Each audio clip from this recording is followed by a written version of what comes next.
Hey you.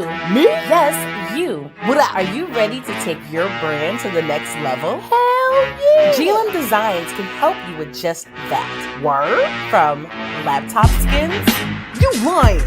promotional flyers, Yo, son! promo videos, I need that!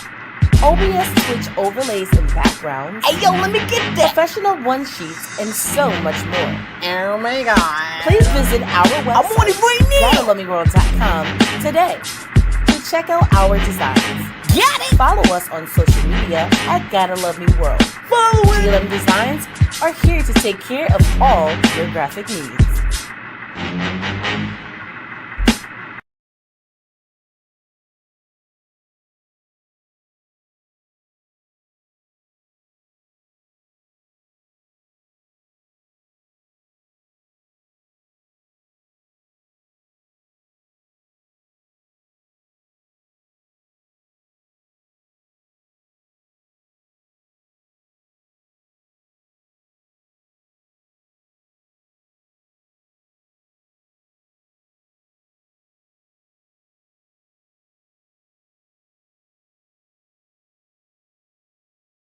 What's good, folks? What's good? Welcome to a brand new episode of Out of Pocket. I know y'all been waiting for this, but we brought it. We brought it to you guys firsthand and foremost. Welcome to a brand new episode of Out of Pocket, and here's your host. Oh, that's me, Pocket. What's up, folks? How are we doing on this beautiful Saturday, warm afternoon in Arizona? How are y'all doing out there today, folks? I know y'all like, wait a minute, this is not a Monday. It's not a Wednesday. It's not even a Friday. It's a Saturday. You know why? We felt special. We did not broadcast on Wednesday, and we're going to talk a little bit about that this week. But I felt it was more intriguing to do it right now. He actually had to talk me into it. I ain't gonna lie. My business partner had to talk me into doing this because I did not feel it. But we felt like, you know what? You need to. So I brought the glasses, and look who's back. Sunny Smiles. Sunny Smiles.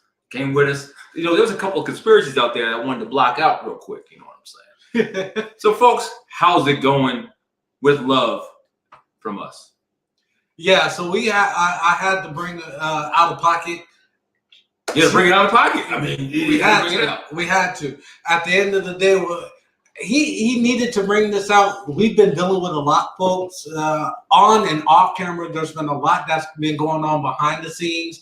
So it's only a matter of time, and now was the time to bring out of Pocket. How do you feel about that?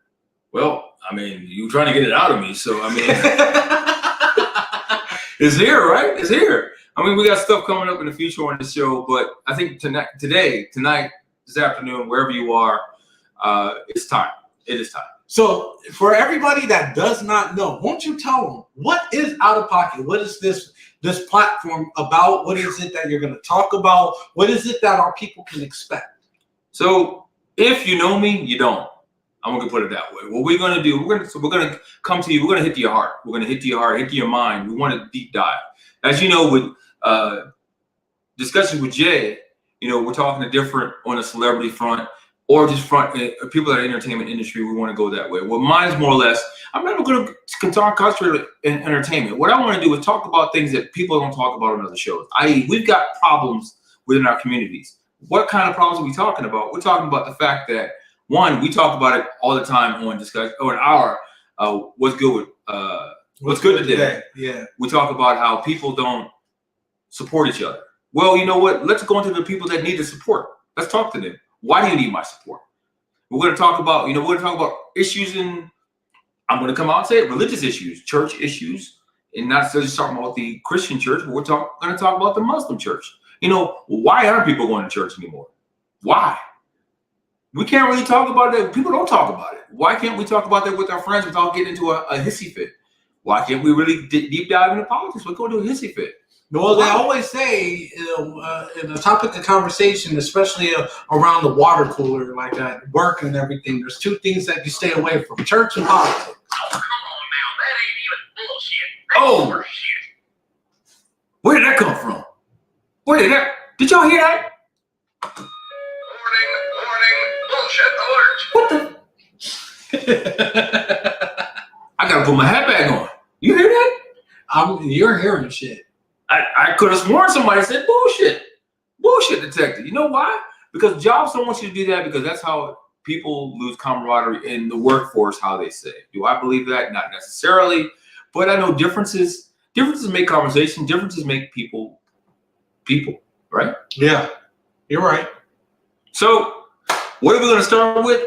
How about this? Talk about, I said in the beginning, why he kind of pulled me into this. So I'm going to take my glasses off. So this week has been really rough for my family.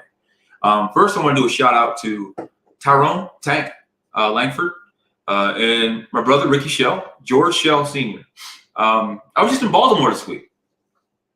Wow. Just in Baltimore, we had to bury my brother. He had a long bout with the disease, and I say you won. People always say you lose when you die. I say you win, because that's where you got to deal with it anymore. That's the way I look at it. So I had to deal with that. And then my other cousin, they had his funeral and stuff today. Shout out to the folks that took care of that, Archbishop Adams. I know you were there. And people like that. So I just want to shout out to them. This is more or less, this opening show is dedicated to them, Tank and Ricky.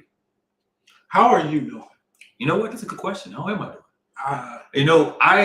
I said earlier, I've been saying this all week that I've come to I have a little calm about me right now. It hasn't really sunk in. And as we know, dealing with death with me is a little bit different than the average person. I really don't deal with it up front. I kind of dive into work. I dive into other things, and then I deal with it later. But this time, I have more of a calm. I'm more of a settled. That could be dangerous. People say that could be dangerous because I'm not dealing with it, but I'm dealing with it in my own way, right?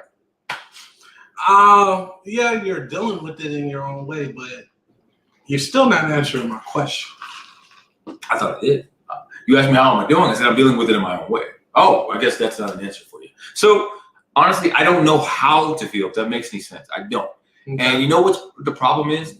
Our generation, we really don't know how to deal with things like this. We don't. We've been taught as men, I'm going to go there, not to show emotion, kind of hide it. Because it's a sign of weakness when you shed a tear. Am I right or wrong? I mean, if I'm wrong. Depending on what side of the street you're standing from. There you go. So coming up from where I was, showing any that is a sign of weakness. Now, they say do it in private. That way you don't do it in public. People don't see you're weak. But then, and you think about that now, this is the road I want to go. This is going to be a topic as well. Thinking about how women view you as a man, crying. Some women think, oh my gosh, you have feelings? Oh, I'm all over that. That's the type of man I want. Other women, you can't be that emotional for me. No, I can't take that. You acting like a bitch. You act like this. You act like that. It is what it is, right? True. And then you get put in the friend zone. That happens. I've seen it with my own eyes. I heard it with my own ears.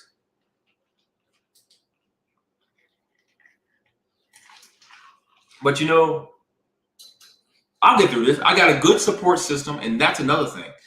No matter who you are, no matter what generation you grow up with, your support system is very huge.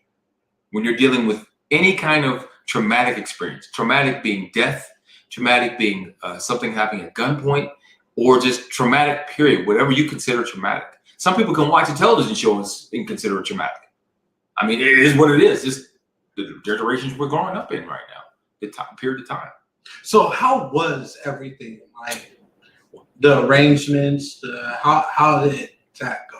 So I mean, because at the end of the day, when we're talking about grieving and loss, everybody grieves differently. You know what I mean? Exactly. So it's like, are you grieving in the aspect of where you're engulfing yourself in everything that you can, just so that way you don't think about it, don't have to talk about it, or like what is your process?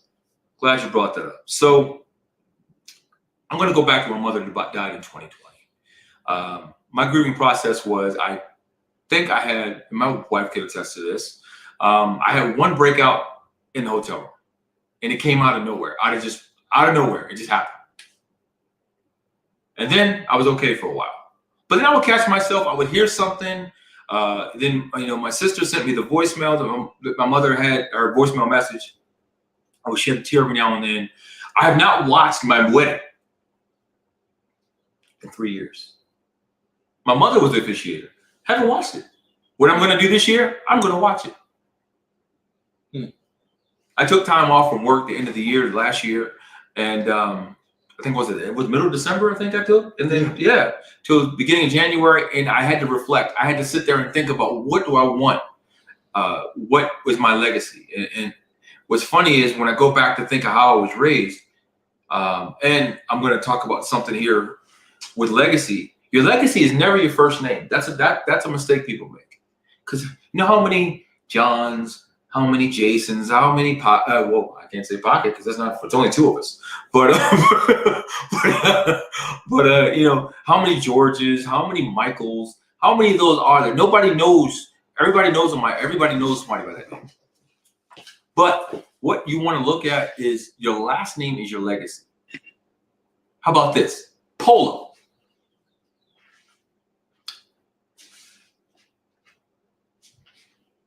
Anybody know?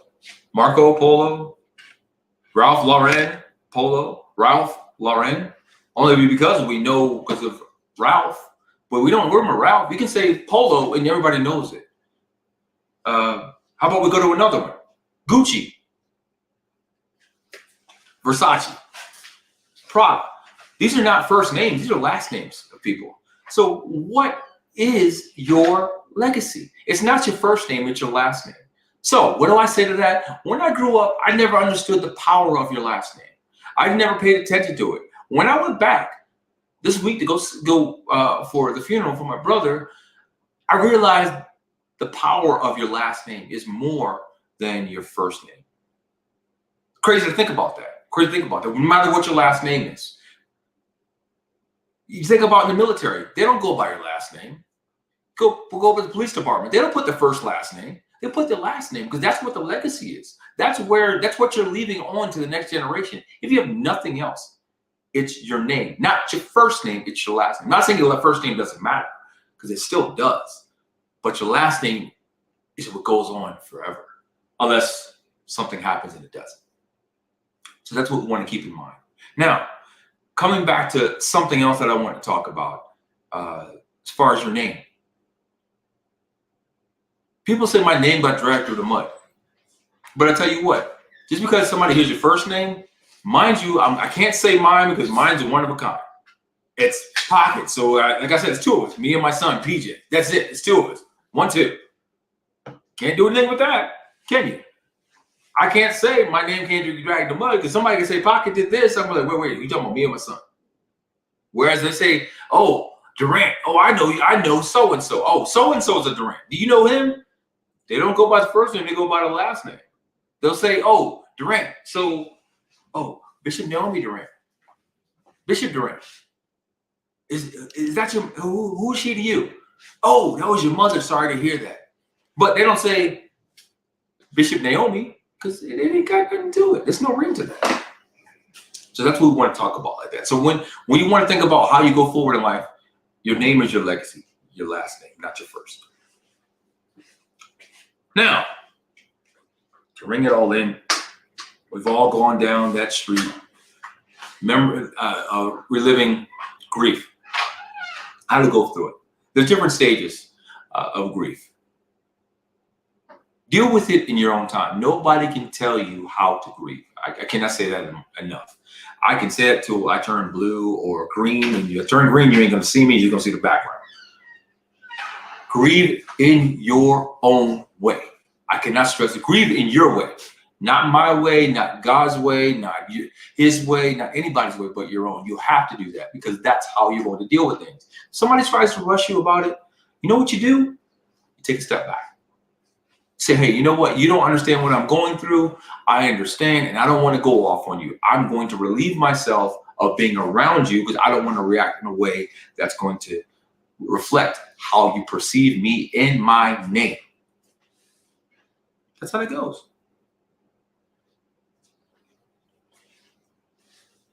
Comments are open, folks. If you got anything to say, comments are open. Say what you want.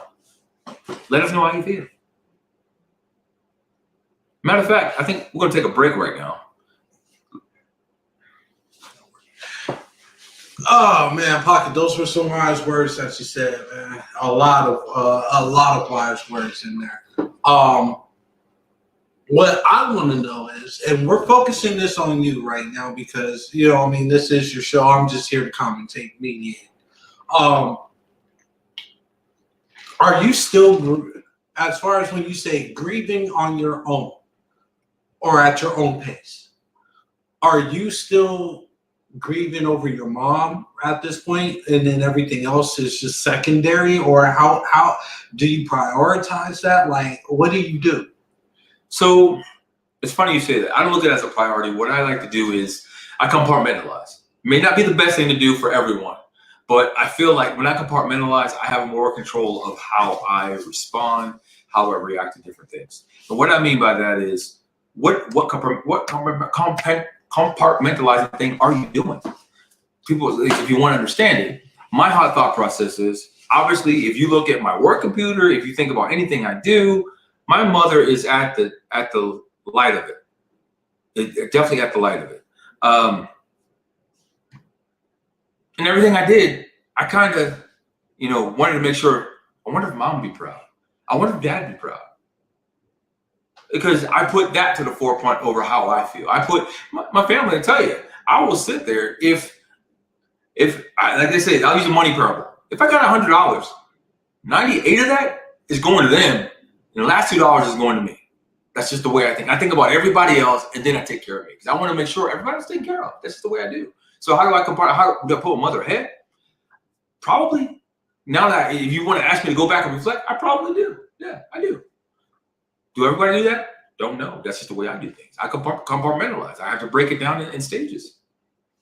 Do I think will I ever get over grieving? Which is a key point to think about. Do you ever get over grieving? I don't think so. I think it comes in waves. I've recently, you said you lost your mom in 2020, right? I lost my cousin in 2020. This year would mark 2 years. Christmas Eve 2020. He still pops up in my head. You know what I mean? I still think about him. I still get somber moments where I'm like, there could be something that's happening, and it's like, damn, I wish he was here. You know what I mean? So I get it. I get it. It's just everybody goes through the process differently. Folks, our comments are open. Here's a question that I want to pose to you.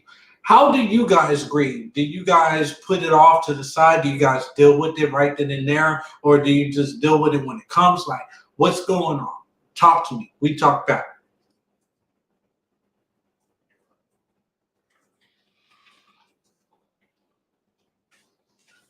Now, also, speaking of current events, what's been going on? You know what? There's another reason why I had to broadcast today. There's been so much going on all over the place. They just had a funeral of another gentleman who lost his life. And we're going to bring this up because it's police related. Do we need to say who it was? Go ahead. Do we really need to? Young man from Africa. Now, what I do want people to understand is that regardless, people want to say that he resisted arrest. I'm gonna go there. I wasn't gonna go there. I was gonna go with his name, but I want to say this. I want to put this out there. People want to say he shouldn't have resisted arrest. He shouldn't have ran. So I'm gonna put this out there. There was another officer, and I think the same city, who was stabbed. I don't know how many times. Never used his taser, never used his gun, and died. So, two different situations. How different are they? The man that died, that was shot in the back of the head on the ground, was the same color as myself and my compadre right here. The young man who stabbed the cop, umpteen amount of times, who died, was of the lighter fair skin. I believe they call them, what is it, Caucasian? You're American. So explain it to me. Is this happening too much still? You're damn right. But now, what's funny to me, Black Lives Matter came up again. Y'all got all this stuff about you buying up all these houses all over the United States, and y'all come up on this again. Seriously, folks? Before that organization means anything to me, and we've said this, we say this all the time. We say this to each other, we say this to other people. Black lives matter, but do they matter to, what color shirt you got on? A shirt. What color is it? It's black and white. So more key, the core that it's black with white lettering. So do black lives matter to black people? I don't know. That was bullshit. Okay, maybe I do know. But there's that thing again. I keep hearing it. Man, it's a bullshit alert. You know why? Because y'all black folks don't act like black lives matter. You don't. Do any lives matter at this point? Like, that's a legit question that I want to know. Do any lives matter at this point? That is one of the best questions you can ask anybody. Asking me, to me, you're damn right. My life matters. My family life matters. Your life matters. Your family life matters. I only talk about what it matters to me. It doesn't matter to other folks, though. That's the point we're trying to make. That is definitely the point we're trying to make, folks. Now, how do you show that it matters? How do you make that happen? What do you do? Be active. I'm going to tell you what's going on tonight in my community. Tonight, some folks organize something between 6 and 7 where we get to join together as a community to sit out in 6 and 7 Arizona time, where we get to sit out, enjoy each other, get to know each other, learn about your neighbors. How many of y'all do that? Who still does block parties? Ooh, that was nasty. Excuse me. Who still does block parties? Who? I ain't talking about the owl. Who does a block? Does anybody know what a block party? I bet you this generation doesn't know what a block party is. Shit, if they don't, that's sad. So, for those of you that are going to rewatch this, what a block party is, let's tell them, man. So it's when you get, actually, no, not even a DJ. Y'all bust out your speakers or your boom boxes. Y'all blast the music, every other house or whatever. Or you got one person, everybody likes the music, they blast it. You got food grilling. You got people partying. You got people eating everybody else's food, cold mingling, having a ball. That does not happen in this day and age. And don't blame it on COVID because it hasn't happened before COVID. It's a generational thing. And you know what? If you want to know what that prevents, I'm going to tell you what that prevents. That prevents somebody coming speeding through your neighborhood. You know what? It's funny that you bring that up because I'm sitting back and I'm thinking about it to myself. In my neighborhood, we haven't done that in a while. We don't even call it block parties. We just call it an everyday weekend thing. Like, you know what I mean? Somebody pulls out the grill, and that's how it all starts. Somebody pulls out the grill, somebody comes over, and then next thing you know, you got the whole neighborhood, the kids all in the front yard playing around, having a good time. Everybody eat, drink, have a good time. And you're meeting your neighbors that you didn't know. I mean, I myself, I know my neighbor to the left, I know my neighbor across the street, and I kind of know my neighbor to the right of me as well. That's where, because that's me. That's what I want to do. I want to know them because if something happens to them, I want to be able to step forward. Like my one neighbor had an incident where his daughter was followed home. Really? Was followed home and then came across knocking on my door because we have the same camera system. And he was like, hey, man, did you catch such and such on camera, this guy? And I told him, you know what? If she has any issue ever again, tell her come knock. Don't knock on her door, knock on my door. Either me or my wife are home. One of us are home. Because you'll see a car in the driveway. And, you know, she got to come in for a minute before she goes back out. That's fine. I'd rather her be safe and sorry than having to come up, his daughter's missing because she's been abducted. That is not going to happen on my watch. I tell you that right now. How many people do that for your neighbor? I don't care where you live at. Know your neighbors, folks. I remember my inner city cousins and family members. They knew everybody in the neighborhood. They knew everybody that came around. That does not happen. I don't know why. Why did we grow apart from that? Remember, it takes a village to raise a kid? Now all of a sudden people think they got to do it on their own. You don't have to do it on your own. You choose that way. Yeah, because they don't want nobody in their business. Which I'd rather somebody save my child if I can't. Because that's what's wrong right now. These children are dying, man. They're dying. Well, I know that this is the first inaugural episode of Out of Pocket, so we might not be here for the full hour today, folks, but we are here on the Saturday for your enjoyment. What else is going on in the current events right now? You know what? Just want to come off serious so quick. Shout out to Tyson Fury. Woo! That was a hell of a fight, y'all. I can't even get. I guess shout out Tyson Fury for the win, for the knockout, for the KO. But the thing is, he hit Dillian White with the same punch Dillian White always falls for. If y'all don't know, the higher you can, right uppercut. And Joshua hit him with it. I believe Povetkin hit him with it. And now Fury hit him with it. So either you need to change who's in your corner, or you need to retire. Take your pick. And you waited. But what I found out was, he's been waiting in 2017 for this time. 2017. That's 5 years. So in 5 years, you can figure out if you've been subject to uppercut. Change your corner. Change your corner. I'd say hire Iron Mike, but Well, I'm just waiting for the Tyson Crawford and Earl Spence fight that. Bud and Spence. That's the fight we have all been waiting for. Spence versus you guys. If you guys didn't see that fight, what a fight! Huh? What a fight! I can't see you. What a fight! Oh my God, that was a fight! What a fight! Can't wait! Can't wait! So now I'm going to say this about that fight. Ugas showed He has heart. and he's a champion, because his orbital eye socket got broken in the 7th round. I think it was before the 7th, personally, but they say the 7th, so we'll go with that. I thought it was like the 6th round when I was watching the fight.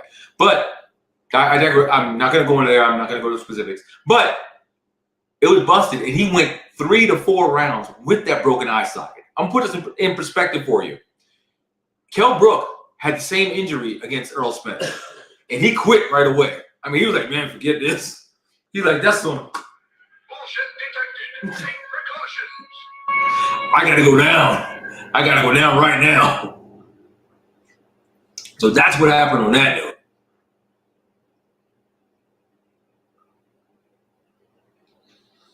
Still a great fight, though. Oh, it was still a hell of a fight. Now we get the one we all been waiting for. And then the problem is, I think people are realizing, like, Crawford's never really fought anybody on this level. I don't think so. He's never. Now, what are we trying to say with that is because if you look at Errol Spence, he's only gotten better and more determined since the accident, since the orbital, his detached retina. He's only got more determined. And my time on this earth is not long. I need to do something right now. And that's what he's doing. And I think after he wins this, he probably defends it maybe once or twice, and he moves up. Then his homeboy, I don't think he's gonna fight him. Charlo, no. Mm-mm. If he, I'm not gonna say if, because I believe in him that he will be Crawford. He will be. I just have that inkling that he will do it because he's a pressure fighter. And he's an old school fighter. Terry Norris, which I was watching somebody else that said that, yeah, he reminds me of Terry Norris. I'm like, yeah, you're right. He's very, very strong. He's very persistent, and he does not deviate. He's technical in the aspect of he's like a Terminator. That's what his nickname should have been, instead of the truth. Should have been Terminator, because how he comes at you, he does not stop coming no matter what. You keep throwing back, and he just keep coming with that jab, that hard jab to the body, hard jab to the head. And then here comes, and he's southpaw. Well, folks, what a great episode of the inaugural episode of Out of Pocket. It's been a great one. I can't wait to see the interviews that you have, the topics of discussion that you have.